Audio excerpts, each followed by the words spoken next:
So Dave Ramsey just launched another video of a heated debate with an infinite banker. And I find it really interesting. Obviously, it's no secret. Dave Ramsey hates whole life insurance. Dave Ramsey hates infinite banking. But in this video, I find it really funny that every clip that Dave ever puts out of infinite banking, and mind you, I don't listen to his show, so I don't see all the other stuff. I don't know what he's doing or not doing. But I find it really interesting that all the clips that he shows are with people that are too incompetent or not educated or whatever enough to be able to really come back at David with actual facts and information and challenge points that, quite frankly, will be able to push him back and get him to think a little bit more critically. And so in this video, I'm going to get involved in this debate that Dave has with this guy.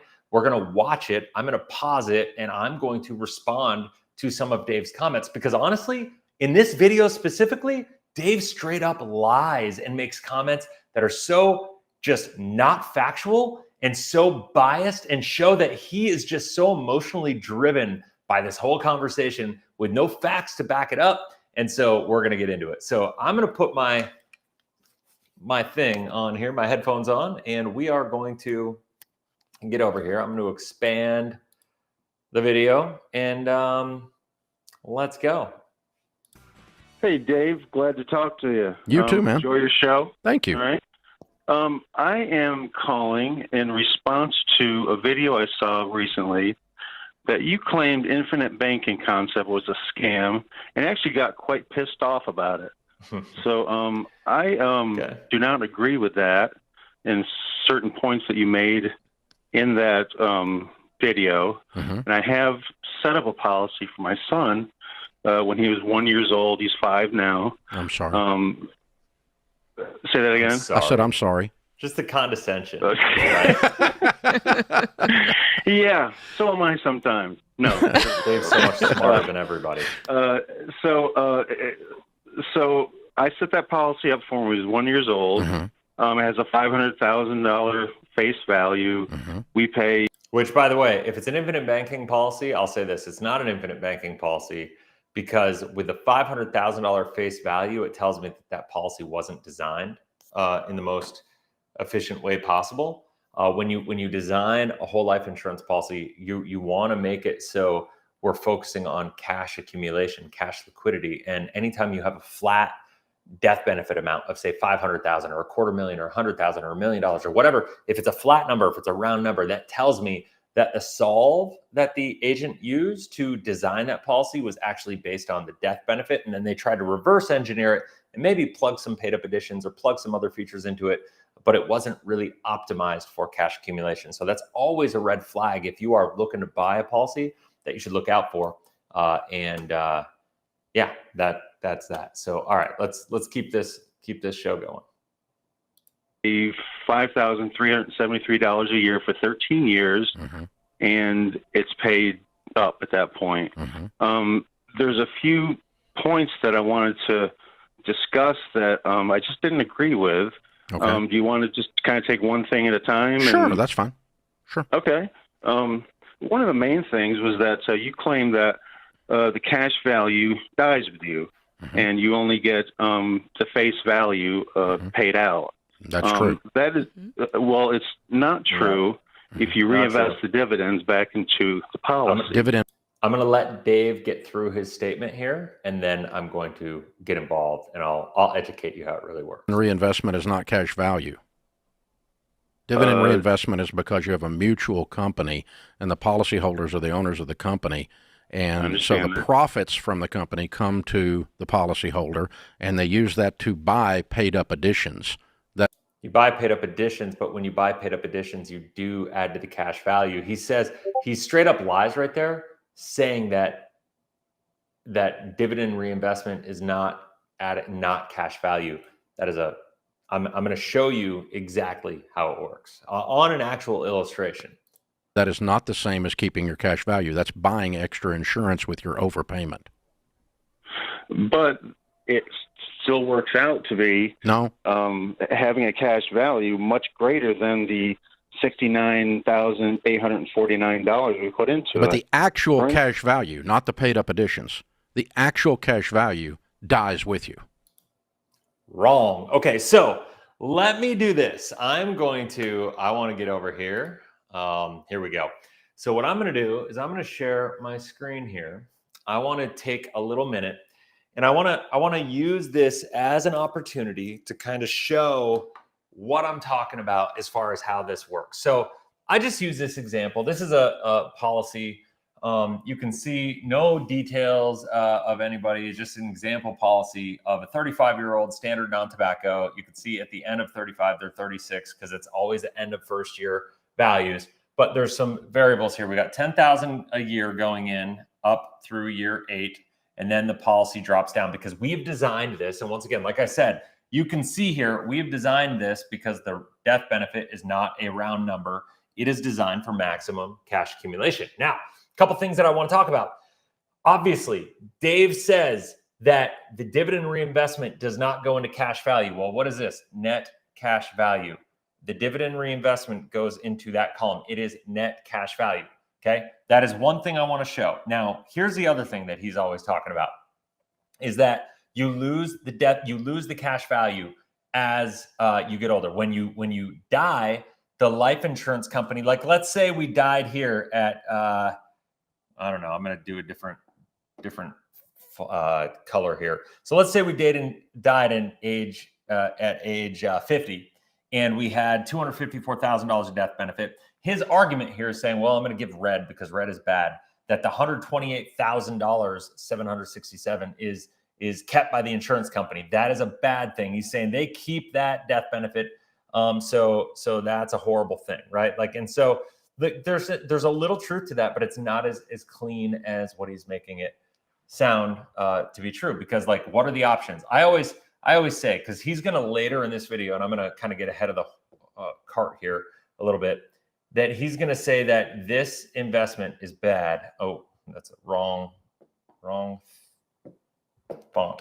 So he's going to say that this is really bad because you could take the cash value, you could take the premiums that you're investing here, and you can invest those in mutual funds, and you're going to be much better off. But the bottom line is this isn't the same as investing in mutual funds, and I guess I'll cover that when he gets there. But what I want to talk about here is the fact that when you die, the life insurance company, did they keep the cash value and pay out the death benefit? Sure. But if you design the policy properly, you can see here, year 1, we had 171K. And then we had I'm going to just use round numbers, 9K in cash value. So the death benefit was 171K, 9,000 in cash value. So what is that? That's 162,000 is the actual life insurance. Okay. So we had $162,000 of life insurance as we go through this, right? Now, as we design this better, well, what happens as we go up is that the next year, you can see the cash value increase is $9,792. In year 2, we have 18,000. Actually, I'll do it in the same organization. We have 192,866 death benefit, and we have 18,733 in cash value. So let's just say it's 192 minus 18. These are both, we're going to round down all the way on it. And so what do? We go to 164K of death benefit. So you could take this cash value and go save it in a savings account, but you wouldn't have all the tax advantages because the growth in a savings account is going to be taxed. If you have some tragedy happen and you die, it's going to be taxed. And so what happens is really you have to think about, as this cash value grows and as the death benefit grows with it, you're going to have the cash value growing a lot, but the death benefit is growing with it. So yes, the insurance company is going to keep the cash value, but that's only because if they we get down to here, at year, let's pick a year at year 61, age 61, you got $347,000, $220,000 in cash value. Sure, your death benefit has gone down a little bit. It's now like the net value is like 127K if you take the death benefit of 347 minus 220. But you could keep that $220,000 in a savings account, or you can have it in a life insurance policy. I guarantee you the tax benefits that you've had of that growth over the years is going to be much more beneficial than you would have in a taxable savings account. Plus the fact that you have this tax-free death benefit, it's leverage, plus the fact that the $220,000 is going to outperform a savings account.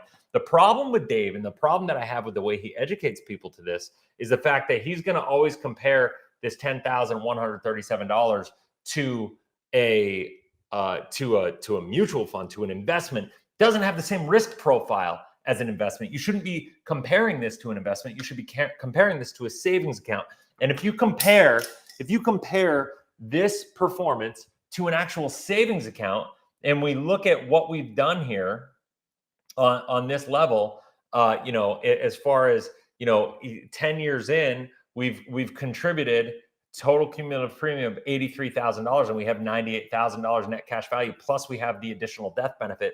If you have the option, and you believe that you need an emergency fund, which I think everybody does, and you have access to the capital here, which you have, it's right there. It's going to outperform your savings account. Plus, you're going to get additional benefits for it.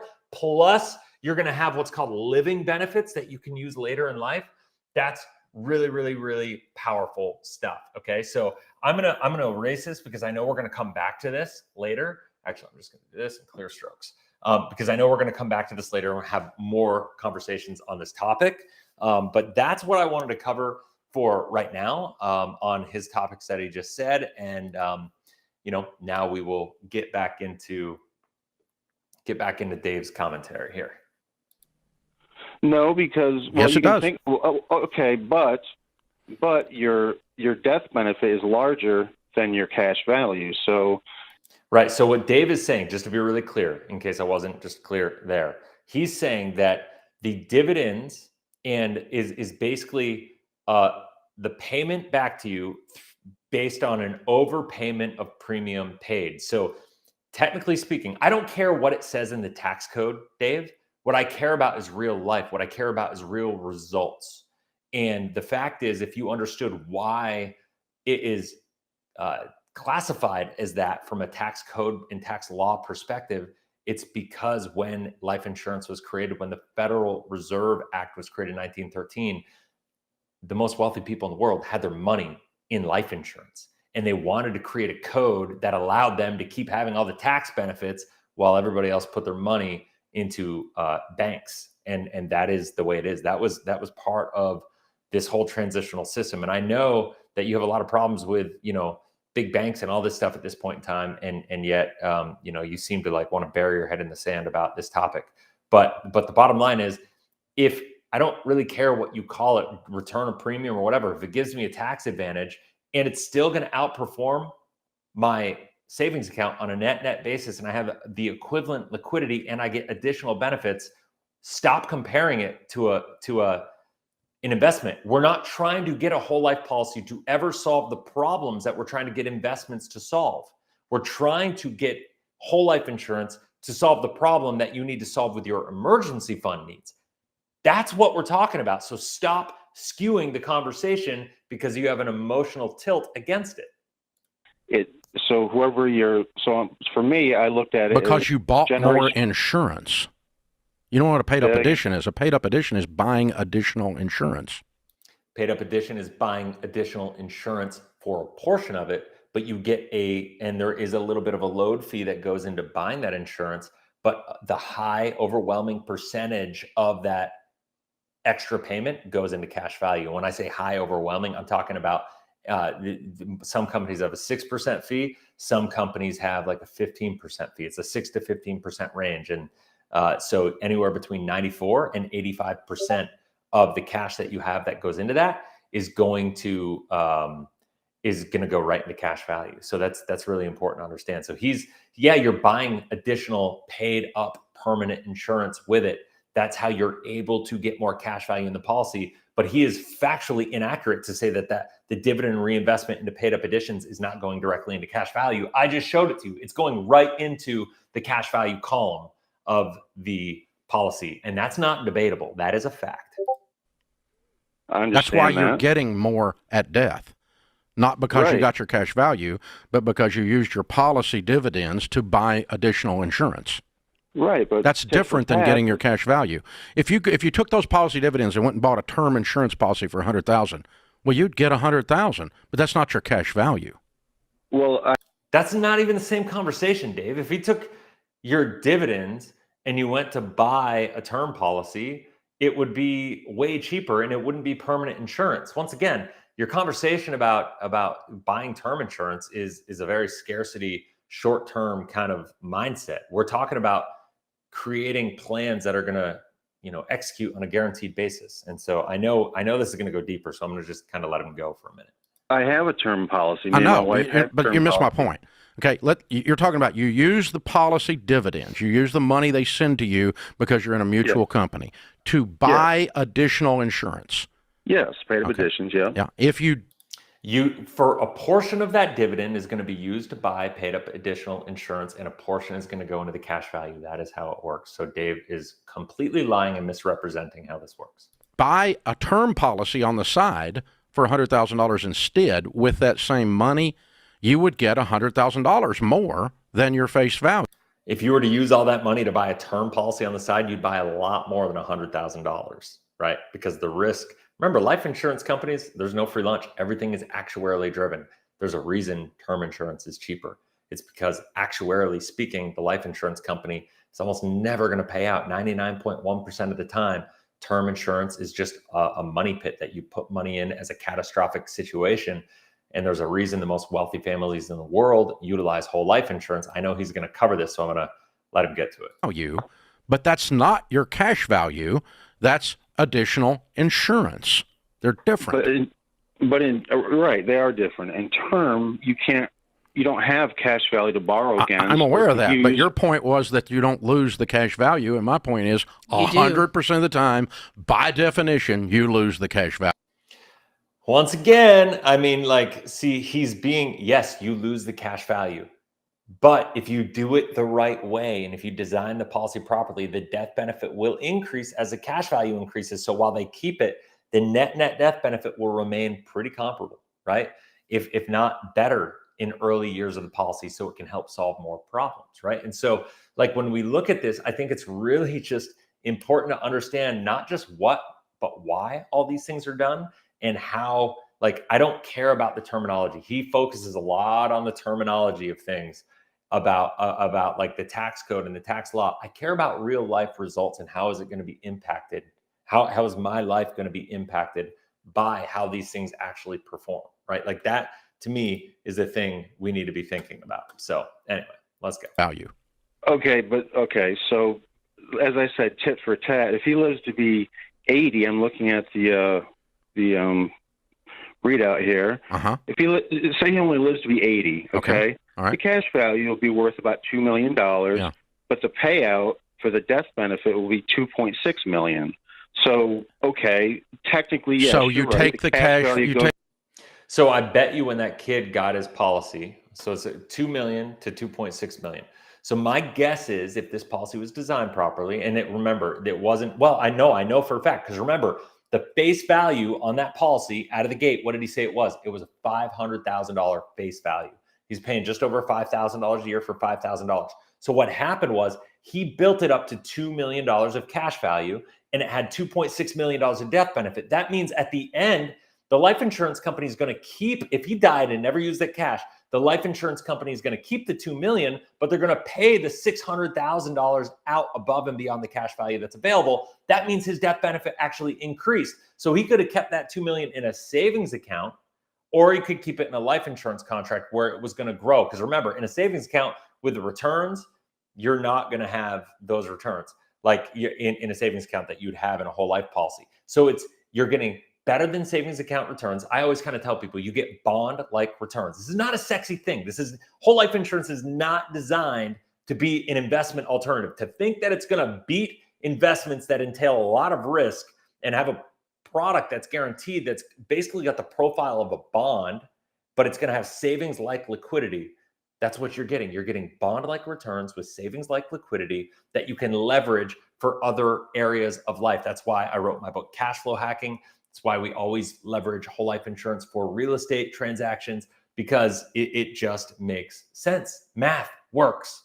And Dave's math is so skewed and biased and leaves out the facts. That's the thing with his math. He leaves out mathematical facts from the equation because most of the people that listen to him just are not educated enough, and they trust him and they take him at face value. And man, it's like, this is just like, to me, this is like criminal and deceitful what he's talking about in this video.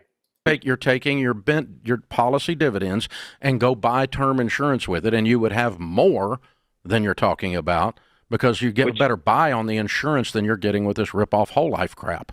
He wouldn't have the insurance if he hit 80 years old. That's the thing. Like, he's saying, buy term insurance. You're not going to have term insurance if you do that at 80. Yes, you would get a high, but you wouldn't be able. And by the way, you can't buy term insurance on a juvenile. If you're under 18 years old, you cannot get term insurance on a kid. Important to understand. To use it throughout your life as your own bank. Well, I think that's okay. But here's the thing. The big thing that's a side issue. That's a side issue. But your first issue was, he's going to have all this money at retirement. Well, let's just do a little present value calculation on what you put in for a baby. $5,000 a year for 13 years. Do you know what that would be in a mutual fund? First of all, mutual funds, please, if you believe mutual funds are the best way to accumulate wealth, then you're in the wrong place. It's been proven time and time again. Mutual funds are the absolutely worst place that you can accumulate wealth from a lot of different areas, from a return perspective, from a cost perspective, from a tax perspective. But here's once again, I'm going to go back to my statement, that I was saying before. We're talking about saving versus investing. And so I'm not looking to try to figure out and invest for my kid when they're little. But if I can do something to help set a financial foundation for them, to help make their life better, to give them a springboard that will help make their life more efficient, and I can take care of their emergency fund. Think about it from a critical mass perspective. When you were growing up, what was the hardest part of getting started when you got out of school, maybe when you got your first job, when you got your mortgage and you have your car payments, or you maybe were saving money? The hardest part is getting started. The hardest part is building up and building the critical mass to get your emergency fund taken care of. I don't believe it's my job to take care and build my kids' life for them and build this whole investment strategy for them and take all this risk for them. I think that's part of life. We need to set them up to be able to be productive, contributing humans that they can go do that. But if there's something I can do from a legacy perspective that's going to put in place a financial strategy that will take care of their emergency fund for them and give them a financial foundation that will make it easier for them to have a launch pad into adulthood off of, well, then I'm all about it. Furthermore, how many people you can buy insurance on your kids?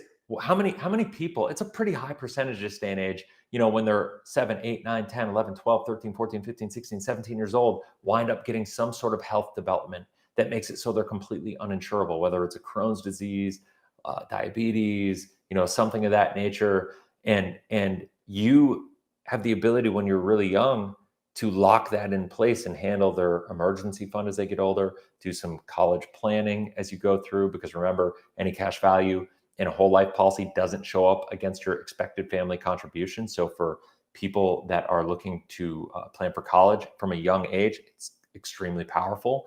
And it's not just about the return of the policy and the cash value return, rate of return. It's about the net when you consider what is the value of reducing the sticker price of college, like that. And that's what happens when you reduce your expected family contribution. So that's something you have to take into consideration. And you lock into place their ability to have insurance when they have a family and they have kids. When we talk about legacy and we talk about planning, that's an important component to everything, right? And I know for me to be able to lock that in place for my kids in case something happens before they get married where they become uninsurable. I mean, look at it this way, guys. I'll be totally straight here. My wife cannot get insurance right now. Why? Because she's a recovering alcoholic. Okay. Now we got her some. It's a bit of a tricky situation, but anytime you deal with addiction or things like that, you are not insurable. So we live in this epidemic of a world where opioid addiction, alcoholism, addiction in a lot of ways is just running rampant with our kids, right? And so the fact that we have the ability to lock in insurability and have this financial foundation built for our kids, that will just make their life better and create more stability and guarantees. To me, that's just the responsible thing to do. And the fact that he's just coming at it from this perspective, it is out of alignment with the values and beliefs of traditional Christian principles, right? Like that's my problem with it, is he speaks about it like it's like he's like this biblical principle guy, and like he's speaking out of both sides of his mouth, and it drives me absolutely bonkers. At age 88, it would be $25 million, dude. He's going to have that anyway. No, yeah, because you're going to leverage the life insurance policy.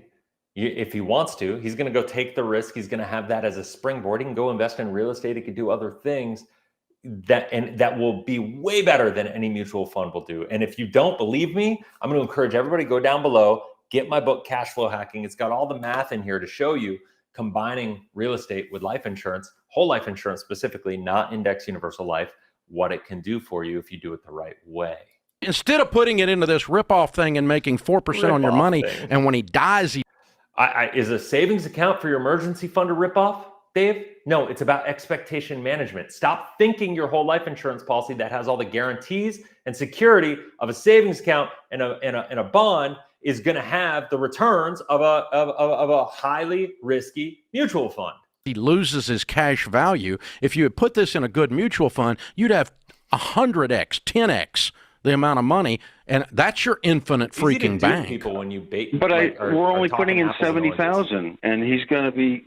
Dude, that's how present value formula works in finance. Look, no, it's not. Let me just really, take the same. I understand. Let's intellectually deal with this for a second. Okay, take the same amount of money when you get off the air and put it in a financial calculator at 11%. 11% per year? Come on, Dave. No, like you cannot expect that, first of all. But go ahead and like talk about Dave's baby steps. Talk about the emergency fund need before going out and investing a lot of money, right? Like the need of financial structure is important. That's what whole life insurance is doing. So the fact that Dave just skips over what the real role of it's supposed to be, and he just tries to compare it to this highly risky, highly speculative, highly unrealistic return of 11%, especially after fees and all these different things that go into it and taxes. And, it's just delusional. And pretend it was invested in mutual funds and see what it is when he's 88 years old. It'll be more. A whole lot more. It'll be more.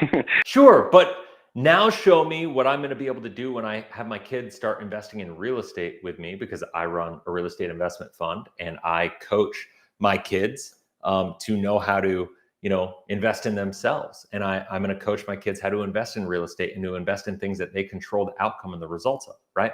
And so when I look at that and I go, all right, if I'm going to do this, I'm going to go out and I'm going to say, hey, Knightley, Cannon, my kids, Kierley, as we're going through and you grow up, I've got this account for you. I'm going to train you. I'm going to coach you. I'm going to mentor you on how to leverage the capital that I've saved for you to give you a springboard for your future to invest in real estate. And I guarantee you, if you follow a system with real estate and focus on cash flow investing, not only are you going to beat Dave Ramsey, you're going to destroy his results. You're not going to have to wait to be financially free at 65. You're going to have complete financial independence if you do this by the time you're 30.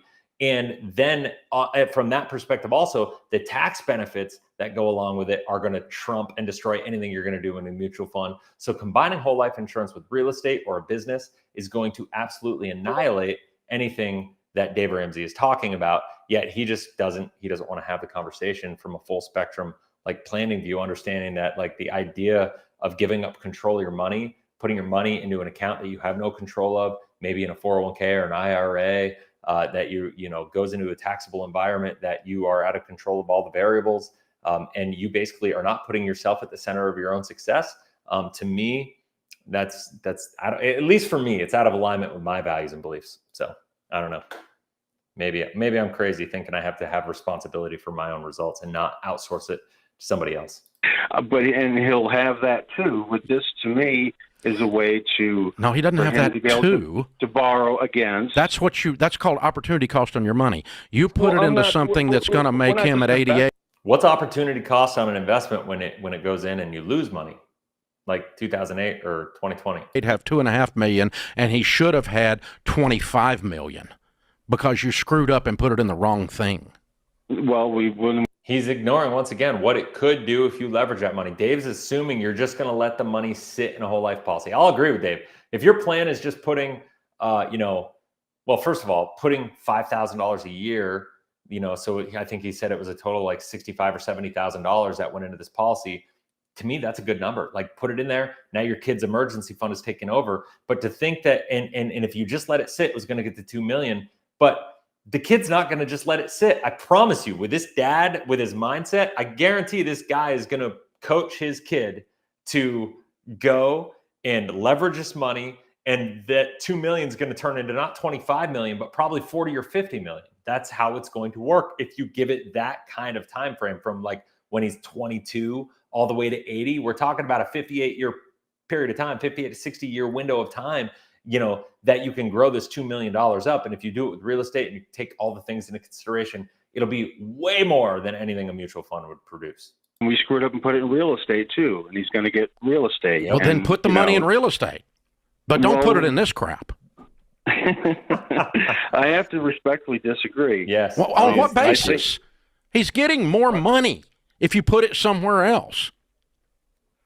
No. But he's able to borrow. If you put the money somewhere else, you can't put that money into real estate. That's the point, Dave.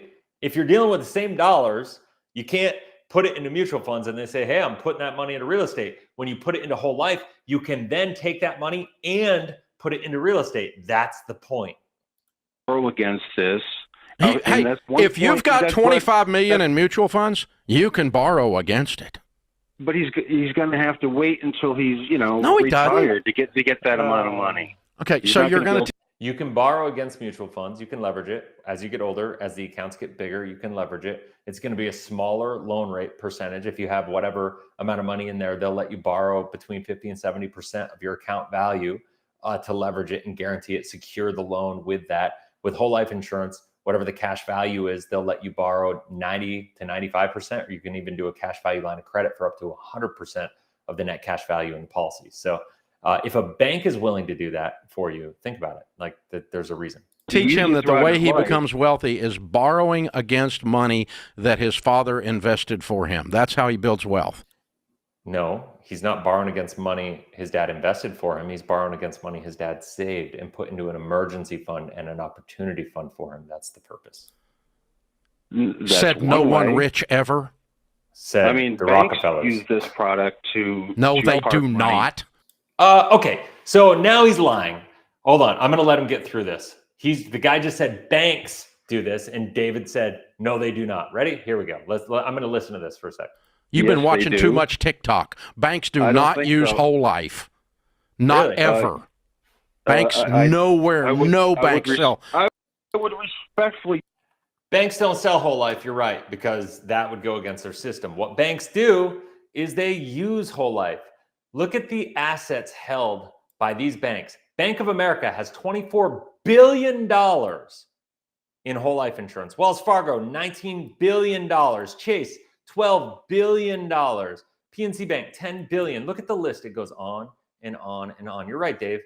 Banks don't use the whole life insurance. These are all the way down to the smallest banks in the world.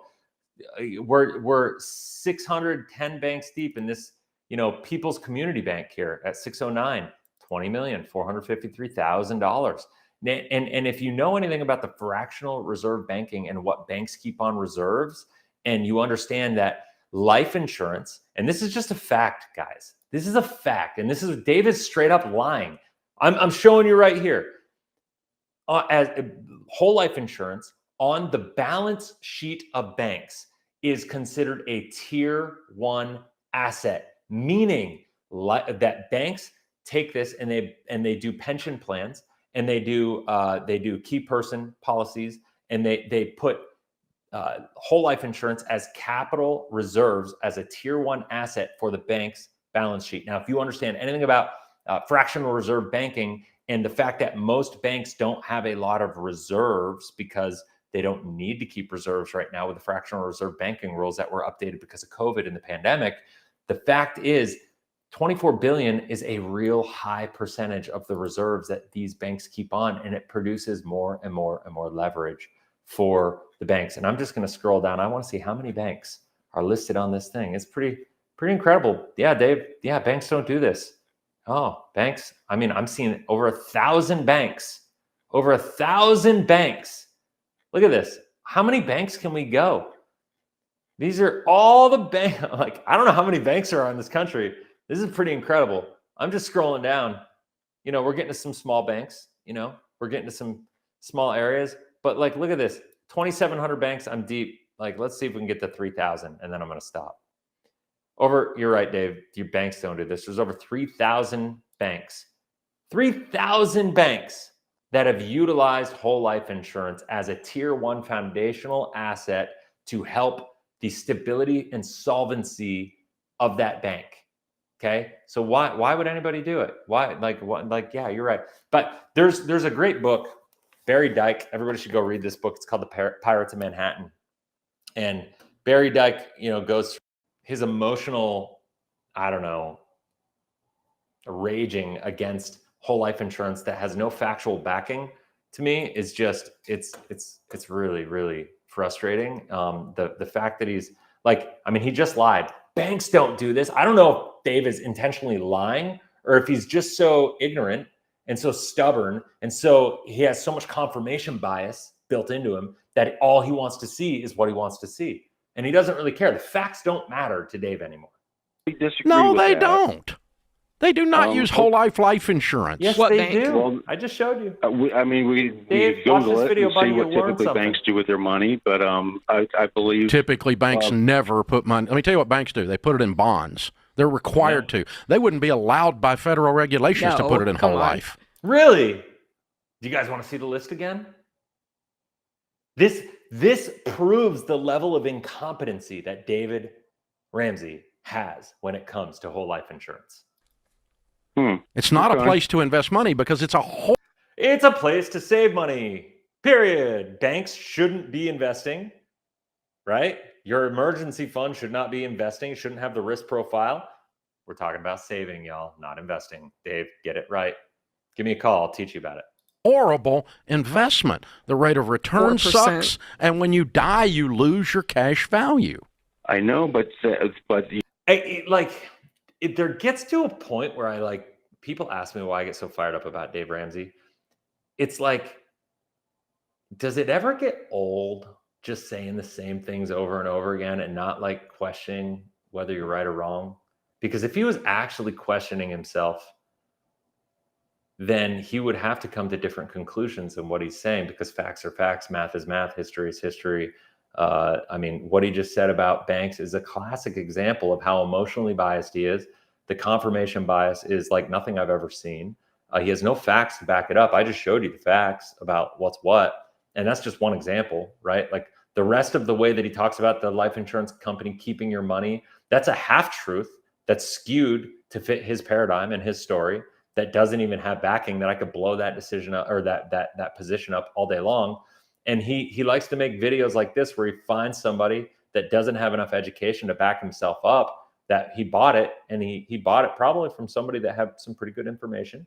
And then ultimately, he just doesn't, have enough real education behind it to be able to back it up in a conversation with Dave. And Dave speaks so absolutely, like, how could he be wrong, right? Like, and so, from that perspective, I just look at this and I go, all right, Dave obviously has a lot of challenges with this, but it just shows I can't tell if he's intentionally lying to people or if he's just buried his head so deep in his sand that like he doesn't know anything from anything anymore. Like he's just a talking head that speaks to these points like a puppet, and he doesn't even know what he's thinking anymore. He's just on autopilot that doesn't actually critically think anymore about this stuff.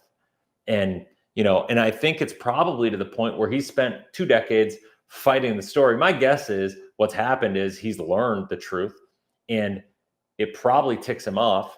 And so now he has to like triple down on it, because if imagine the calamity that would happen if Dave Ramsey had to admit a little bit that, I'm right. I'm right. Investment, your whole life insurance is not a good investment, but you know what? I've learned some things.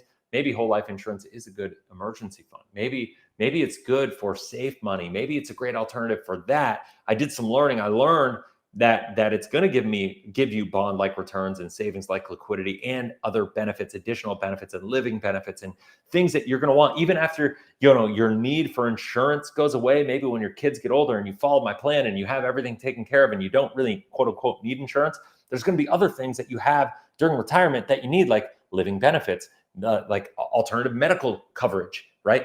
Whole life insurance, people don't talk about this, but that's what whole life insurance does for you. And if he did his research, he would realize the different problems that it solves for people at different points in their life and realize that, this can do all that. But no, he has to just dig his heels in. And because if he acknowledged any positivity about whole life insurance, he would be called out to be a huge fraud, right? And I don't disparage Dave from the perspective, he's done a lot to help people get out of debt.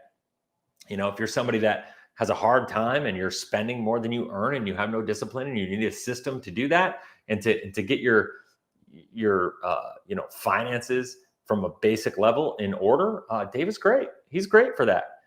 He does a great job helping people build in that discipline. But to think that qualifies him to really position this like he knows what he's talking about whole life insurance when he obviously doesn't approve this already just on this video.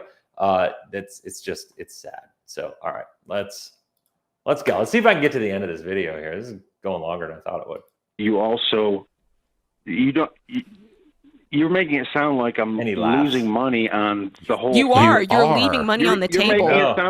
You're making it sound like a good thing. No. I will say you probably didn't buy the most optimized policy properly because of the $500,000 flat face amount of the life insurance. But you still did a better thing than not doing it. Not me, but my son, when he dies, that he's only going to be able to get He's going to have $22 million less than he should have. No, he won't, Dave, because he's going to leverage the money in the policy to get real estate, and he's going to have $50 million instead of 25.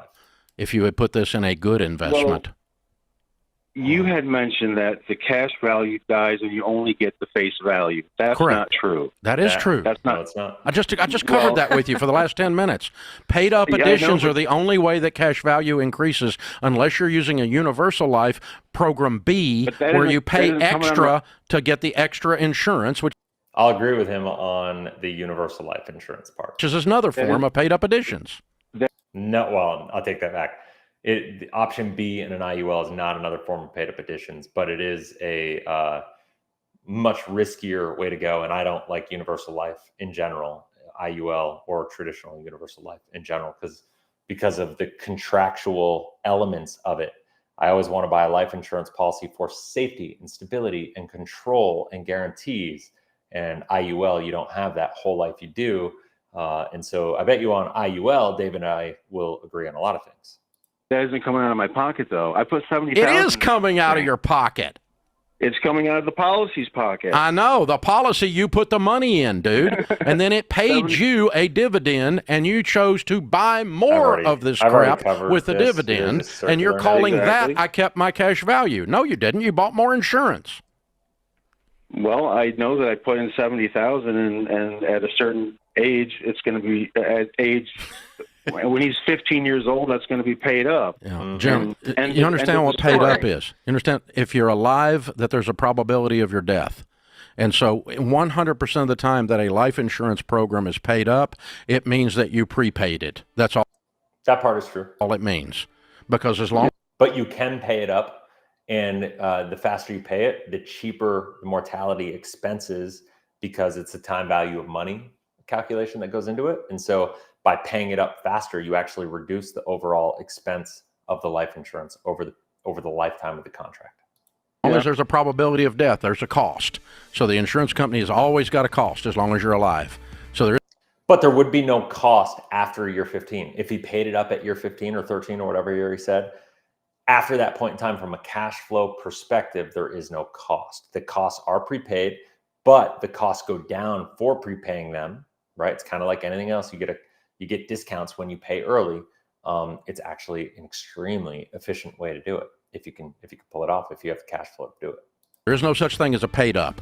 That's an industry term that gets suckers like you. That's what it is. No, paid up means prepaid. You paid all of the premiums in 13 years for his whole freaking life in advance. That's why it's paid up. Hey, man, I think you ought to keep it. It's perfect for you. But thanks for the call. All right. So that is that. You know, there's a point in time where he said banks don't do this. He mentioned the Rockefellers don't do it. And the thing that I want to end with is like, he's like, wealthy people don't do this. Rockefellers wouldn't do this. Like, guess what? I had a video series I did with Garrett Gunderson. If you don't know who Garrett Gunderson is, he wrote the book, What Would the Rockefellers Do? Now, while he was doing his research for that book, him and Michael Isom wrote that book together. Garrett went and met with the woman that runs the family office for the Rockefellers. Okay. Guess what they do? They use whole life insurance. He writes about it in his book. If you don't know about this, go check it out. But like for Dave to say banks don't do this, wealthy people don't do this, people are only stupid people do this. I don't know about you, the wealthiest people in the world, some of the most successful families in the world, this is a core foundational strategy. And for people that say it's only for wealthy families, I would say principles are absolute, right? And when you look at this, if a principle is absolute, it's just a behavior thing. You need to start implementing and executing a principle while you're young and let it build over time. The fact that this guy did a policy for his kid when he was young, if more families did this, then the world would be a different place. The reason that we have such a cultural issue and a values issue right now in this country is because not enough people think like this father did, buying his policy for his kid to help solve a need and looking at it as his responsibility to help his kids, not do everything for his kids, not invest the money and take care of all need for the kid to have a purpose and exist. But he built a foundation to give that kid a springboard to really to learn how to catapult his life forward and have an asset that he could leverage and learn from and become more and add more value into the world throughout his life. That's what this is about. But David, I don't know, man, you don't get it. So anyway, hopefully you found value in this. If you did, please like it, share it, subscribe, hit the bell. That way you're notified every time I launch a new video. Until next time, have a blessed, inspirational day. We'll talk soon. See ya.